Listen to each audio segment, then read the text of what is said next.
On April 5, the Jamaican side of TikTok community gathered to mourn the loss of Niah Gang. It was a day of mixed emotions, grief, sorrow, and confusion. But what should have been a day to honor a life lost has now been clouded by allegations, drama, and a growing sense of betrayal. The funeral was a beautiful affair with family and friends donning purple, the color chosen to honor Niah.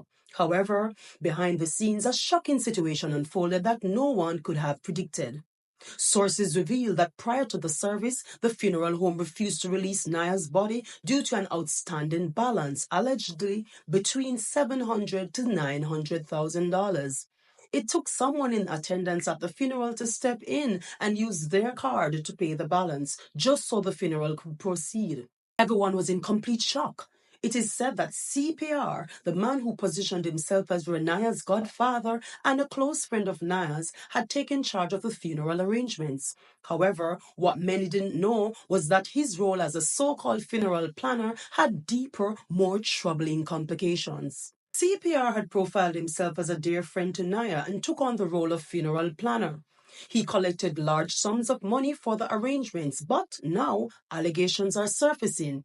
It's been claimed that Cpr undermined the biological father, that's Niah's dad, and painted Niah's baby mother as incompetent. With the help of Niah's mother, Cpr allegedly managed to use social media to divide the family. During a live session with Scrubs, one of Regina's main supporter who raised funds and paid Reniah's school fees, Danny, an invited guest on the platform, confirmed the allegations.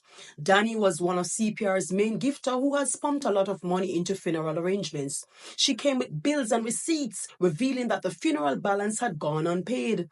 The baby mother also confirmed that she never received certain items. Folks said they gave CPR for Reniah, like sneakers and other personal items. And according to her, although she has all the necessary documentation for the baby to hold an account, not a single dollar from CPR's collection has been made to her since he promised to pay over the sum collected since January. Meanwhile, CPR was nowhere to be found during the grave digging, the setup, or even at the funeral itself. His absence has sparked outrage in the community. Calls are growing louder for CPR to account for the money collected from Niah's supporters, millions. They want answers. The baby mother, already heartbroken by Niah's passing, is now faced with an additional burden, raising her fatherless child without the support she was promised. The public is rallying to support her, urging anyone who can reach out and contribute to her well-being. But it doesn't end there. Social media has played a huge part in this entire saga. The father of Niah, who had expressed that he wanted to take on the financial arrangements for his son's funeral, has been ruthlessly torn down online. Some folks went as far as implicating him in being responsible for his son's demise, outraged that he kept his son's phone and considered his way of mourning as a clout-chasing performance for social media.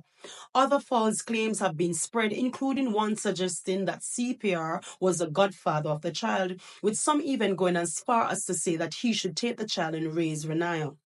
Despite these rumors, the truth remains that Niah's biological father was not consulted on major decisions regarding the funeral.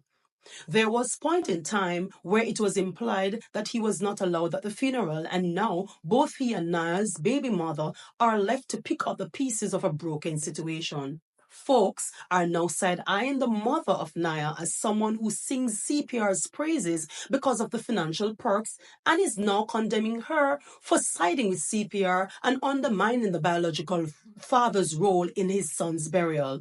Why did she make a call yesterday at the funeral when she realized that there was an outstanding balance? The speculations are piling up. Reniah needs our support now more than ever. The community is encouraged to find her, send love, and contribute to her through her account. No one should have to go through this alone, especially not a grieving mother. As the story unfolds, we'll keep you updated on any new developments. But for now, the focus remains on standing by those who need it the most, especially the innocent child who has lost a father and the mother who now faces an uncertain future.